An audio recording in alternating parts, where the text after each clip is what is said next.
नमस्कार, मैं हूं देवांशु। आप देख रहे हैं न्यूज़ कोऑर्डिनेशन। इस वक्त हमारे साथ बात करने के लिए सारण सीट से निर्दलीय उम्मीदवार सच्चिदानंद राय के बेटे हैं।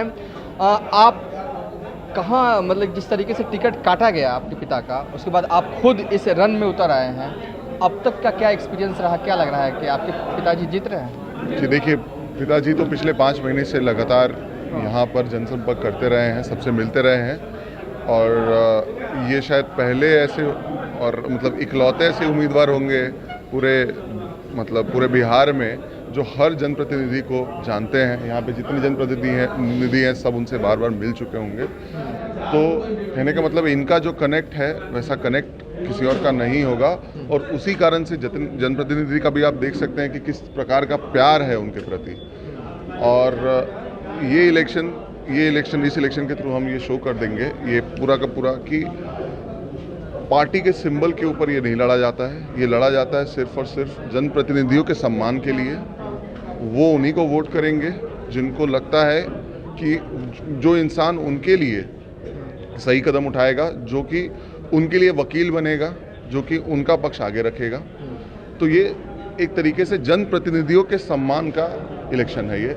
हाँ, उनका लड़ाई है ये। एक सवाल मेरा यह है कि जिस तरीके से टिकट काटा गया, उसके बाद आप पटना आते हैं, फिर क्षेत्र में आते हैं, ऐसा क्यों? पिताजी लड़ रहे थे तो फिर आपकी एंट्री की क्या ज़रूरत पड़ी? देखिए, मेरी एंट्री की कोई ज़रूरत नहीं थी। मेरी एंट्री की एक ही कारण थी कि जिस तरीके से उनको धोखा मिला था, वो थोड़ा बहुत सदमे में आ गए थे और वो मेरे हिसाब से गलत डिसीजन ले रहे थे। वो वापस कलकत्ता आना चाह रहे थे, वो इलेक्शन नहीं लड़ना चाह रहे थे, जो कि मेरे हिसाब से गलत था। क्योंकि जिस समय में कटा था तो हमारे फ़ोन पे लगभग उसी रात 1500 से 2000 लोगों का फ़ोन आया था, जनप्रतिनिधियों का फ़ोन आया था अपना सपोर्ट दिखाते हुए।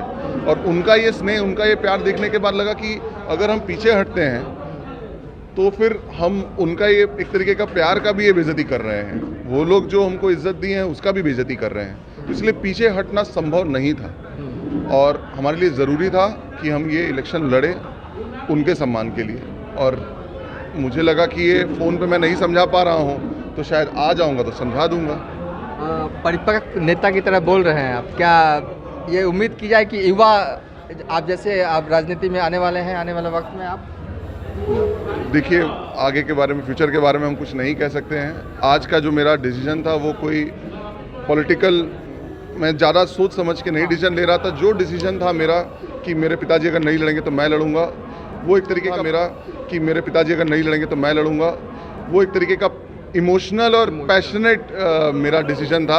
इतना सोच समझ के डिसीजन नहीं लिए थे। आप समझ सकते हैं, 2 दिन पहले तक हम कलकत्ता में थे, हम बिजनेस कर रहे थे, काम कर रहे थे। तो ये जो भी हुआ है ये एक तरीके का ये पैशनेट डिसीजन रहा है। इसके अलावा ये और कुछ नहीं रहा है। आपने कहा कि आपने ये सोचा था कि पापा नहीं लड़ेंगे तो मैं लड़ूंगा चुनाव।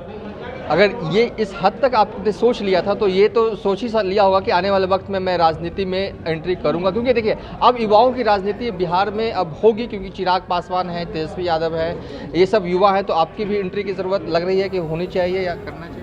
जी, मैं फिर बोल रहा हूँ, ये बहुत ही लॉन्ग टर्म सोचने वाला चीज़ होता है। आज जो मैंने डिसीजन लिया था वो कम्प्लीटली इमोशनल डिसीजन था। इसके पीछे कोई और सोच नहीं था। इसके पीछे यही सोच था कि पिताजी ने जो मेहनत किया है, जनप्रतिनिधियों ने जो प्यार दिखाया, इतना आसान नहीं होता है कि सब लोग इस तरीके से एक इंसान के प्रति इतना प्यार दिखाए, इतना समर्पण दिखाए। तो मुझे लग रहा था कि अगर ये एक तरीके का इमोशनल डिसीजन हो गया कि हम लोग यहाँ पर कुछ गलत हो रहा है और हम लोग गलत को होने दे रहे हैं।